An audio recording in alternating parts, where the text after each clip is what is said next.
Chapter 8. First Report of Dr. Watson. From this point onward, I will follow the course of events by transcribing my own letters to Mr. Sherlock Holmes, which lie before me on the table. One page is missing, but otherwise they are exactly as written and show my feelings and suspicions of the moment more accurately than my memory, clear as it is upon these tragic events, can possibly do. Baskerville Hall, October 13th. My dear Holmes, my previous letters and telegrams have kept you pretty well up to date as to all that has occurred in this most God-forsaken corner of the world. The longer one stays here, the more does the spirit of the moor sink into one's soul, its vastness, and also its grim charm.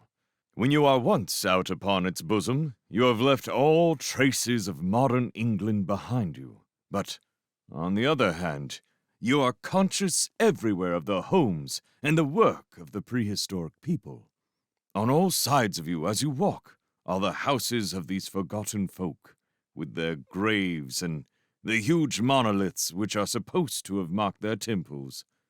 As you look at their gray stone huts against the scarred hillsides, you leave your own age behind you, and if you were to see a skin-clad, hairy man crawl out from the low door fitting a flint-tipped arrow onto the string of his bow, you would feel that his presence there was more natural than your own. The strange thing is that they should have lived so thickly on what must have always been most unfruitful soil. I am no antiquarian, but I could imagine that they were some unwarlike and harried race who were forced to accept that which none other would occupy. All this, however, is foreign to the mission on which you sent me, and will probably be very uninteresting to your severely practical mind. I can still remember your complete indifference as to whether the sun moved round the earth or the earth moved round the sun. Let me, therefore, return to the facts concerning Sir Henry Baskerville. If you have not had any report within the last few days, it is because, up to today, there was nothing of importance to relate. Then, a very surprising circumstance occurred, which I shall tell you in due course. But, first of all, I must keep you in touch with some of the other factors in the situation. One of these, concerning which I have said little, is the escaped convict upon the moor. There is strong reason now to believe that he has got right away, which is a considerable relief to the lonely householders of this district. A fortnight has passed since his flight, during which he has not been seen and nothing has been heard of him. It is surely inconceivable that he could have held out upon the moor during all that time. Of course, so far as his concealment goes, there is no difficulty at all. Any one of these stone huts would give him a hiding place, but there is nothing to eat unless he were to catch and slaughter one of the moor sheep. We think, therefore, that he has gone, and the outlying farmers sleep the better in consequence. We are 4 able-bodied men in this household, so that we could take good care of ourselves, but I confess that I have had uneasy moments when I have thought of the Stapletons. They live miles from any help. There is one maid, an old manservant, the sister, and the brother, the latter not a very strong man. They would be helpless in the hands of a desperate fellow like this Notting Hill criminal if he could once effect an entrance. Both Sir Henry and I were concerned at their situation, and it was suggested that Perkins the groom should go over to sleep there. But Stapleton would not hear of it. The fact is that our friend, the baronet, begins to display a considerable interest in our fair neighbor. It is not to be wondered at, for times hang heavily in this lonely spot to an active man like him, and she is a very fascinating and beautiful woman. There is something tropical and exotic about her which forms a singular contrast to her cool and unemotional brother. Yet he also gives the idea of hidden fires.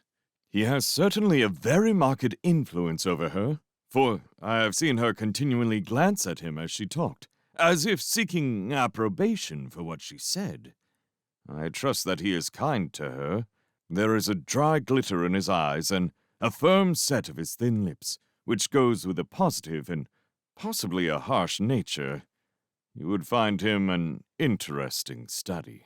He came over to call upon Baskerville on that first day, and the very next morning he took us both to show us the spot where the legend of the wicked Hugo is supposed to have had its origin. It was an excursion of some miles across the moor to a place which is so dismal that it might have suggested the story. We found a short valley between rugged tors which led to an open grassy space, flecked over with the white cotton grass. In the middle of it rose two great stones, worn and sharpened at the upper end, until they looked like the huge corroding fangs of some monstrous beast.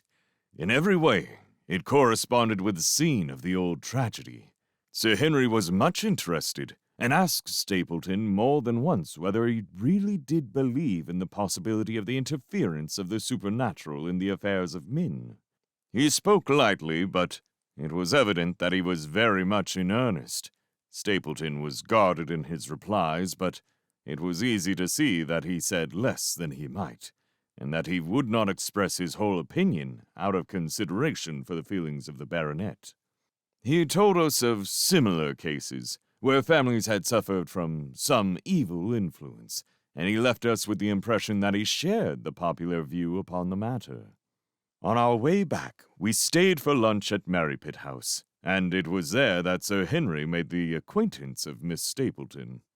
From the first moment that he saw her, he appeared to be strongly attracted to her, and I am much mistaken if the feeling was not mutual. He referred to her again and again on our walk home, and since then, hardly a day has passed that we have not seen something of the brother and sister.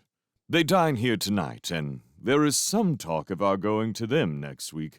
One would imagine that such a match would be very welcome to Stapleton, and yet I have more than once caught a look of the strongest disapprobation in his face when Sir Henry has been paying some attention to his sister. He is much attached to her, no doubt, and would lead a lonely life without her. But it would seem the height of selfishness if he were to stand in the way of her making so brilliant a marriage. Yet I am certain that he does not wish their intimacy to ripen into love, and I have several times observed that he has taken pains to prevent them from being tête-à-tête. By the way, your instructions to me to never allow Sir Henry to go out alone will become very much more onerous if a love affair were to be added to our other difficulties. My popularity would soon suffer if I were to carry out your orders to the letter. The other day, Thursday to be more exact, Dr. Mortimer lunched with us. He has been excavating a barrow at Long Down, and has got a prehistoric skull which fills him with great joy. Never was there such a single-minded enthusiast as he. The Stapletons came in afterwards, and the good doctor took us all to the yew alley, at Sir Henry's request, to show us exactly how everything occurred upon that fatal night. It is a long, dismal walk, the yew alley, between two high walls of clipped hedge, with a narrow band of grass upon either side. At the far end is an old tumble-down summer-house. Halfway down is the moor gate, where the old gentleman left his cigar-ash. It is a white wooden gate with a latch. Beyond it lies the wide moor. I remember your theory of the affair, and tried to picture all that had occurred. As the old man stood there, he saw something coming across the moor, something which terrified him so that he lost his wits, and ran until he died of sheer horror and exhaustion. There was the long, gloomy tunnel down which he fled. And from what? A sheep-dog of the moor? Or a spectral hound, black, silent, and monstrous? Was there a human agency in the matter? Did the pale, watchful Barrymore know more than he cared to say? It was all dim and vague, but always there is the dark shadow of crime behind it. One other neighbor I have met since I last wrote. This is Mr. Franklin of Laughter Hall, who lives some 4 miles to the south of us. He is an elderly man, red-faced, white-haired, and choleric. His passion is for the British law, and he has spent a large fortune in litigation. He fights for the mere pleasure of fighting, and is equally ready to take up either side of a question, so that it is no wonder that he has found it a costly amusement. Sometimes he will shut up a right-of-way and defy the parish to make him open it. At others, he will with his own hands tear down some other man's gate and declare that a path has existed there from time immemorial, defying the owner to prosecute him for trespass. He is learned in old manorial and communal rights, and he applies his knowledge sometimes in favor of the villagers of Fernworthy, and sometimes against them, so that he is periodically either carried in triumph down the village street, or else burned in effigy, according to his latest exploit. He is said to have about 7 lawsuits upon his hands at present, which will probably swallow up the remainder of his fortune, and so draw his sting and leave him harmless for the future. Apart from the law, he seems a kindly, good-natured person, and I only mention him because you were particular that I should send some description of the people who surround us. He is curiously employed at present, for, being an amateur astronomer, he has an excellent telescope, with which he lies upon the roof of his own house, and sweeps the moor all day in the hope of catching a glimpse of the escaped convict. If he would confine his energies to this, all would be well. But there are rumors that he intends to prosecute Dr. Mortimer for opening a grave without the consent of the next of kin, because he dug up the Neolithic skull in the barrow on Long Down.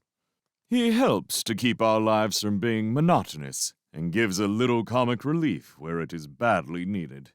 And now, having brought you up to date on the escaped convict, the Stapletons, Dr. Mortimer and Franklin of Laughter Hall, let me end on that which is most important, and tell you more about the Barrymores, especially about the surprising development of last night. First of all, about the test telegram, which you sent from London in order to make sure that Barrymore was really here. I have already explained that the testimony of the postmaster shows that the test was worthless, and that we have no proof one way or the other. I told Sir Henry how the matter stood, and he at once, in his downright fashion, had Barrymore up and asked him whether he had received the telegram himself. Barrymore said that he had. "Did the boy deliver it into your own hands?" asked Sir Henry. Barrymore looked surprised, and considered for a little time. "No," said he. "I was in the box-room at the time, and my wife brought it up to me." "Did you answer it yourself?" "No. I told my wife what to answer, and she went down to write it." In the evening, he recurred to the subject of his own accord. "I could not quite understand the object of your questions this morning, Sir Henry," said he. "I trust that they do not mean that I have done anything to forfeit your confidence?" Sir Henry had to assure him that it was not so, and pacify him by giving him a considerable part of his old wardrobe, the London outfits having now all arrived. Mrs. Barrymore is of interest to me.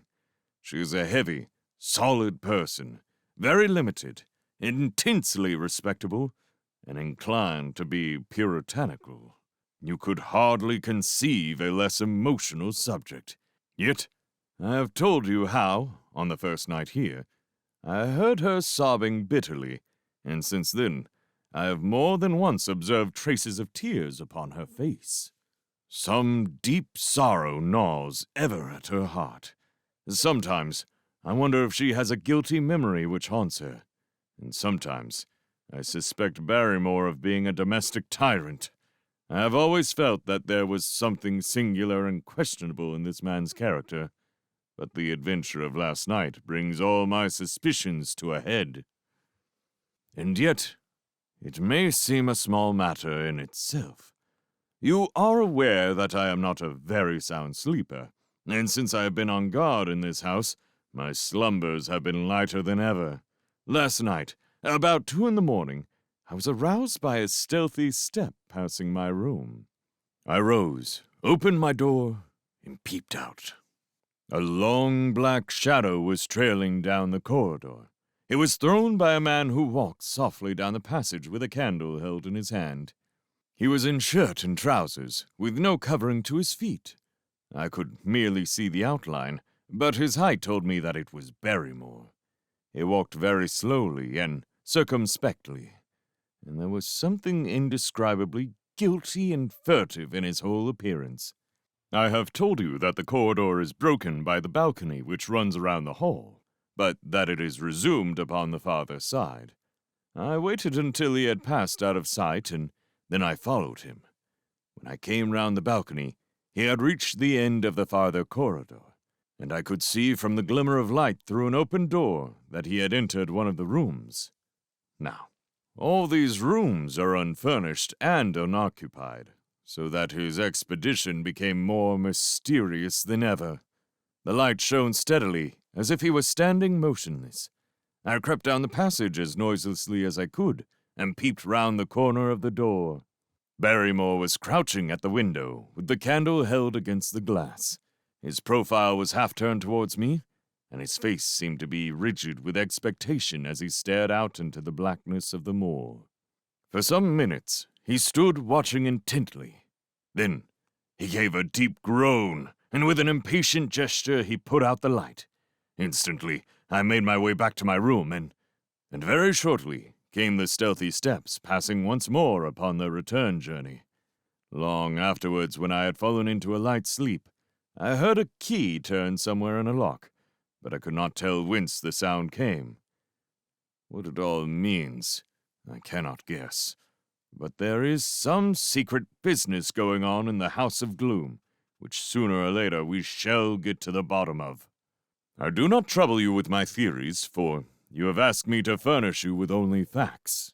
I have had a long talk with Sir Henry this morning, and we have made a plan of campaign founded upon my observations of last night. I will not speak about it just now, but it should make my next report interesting reading.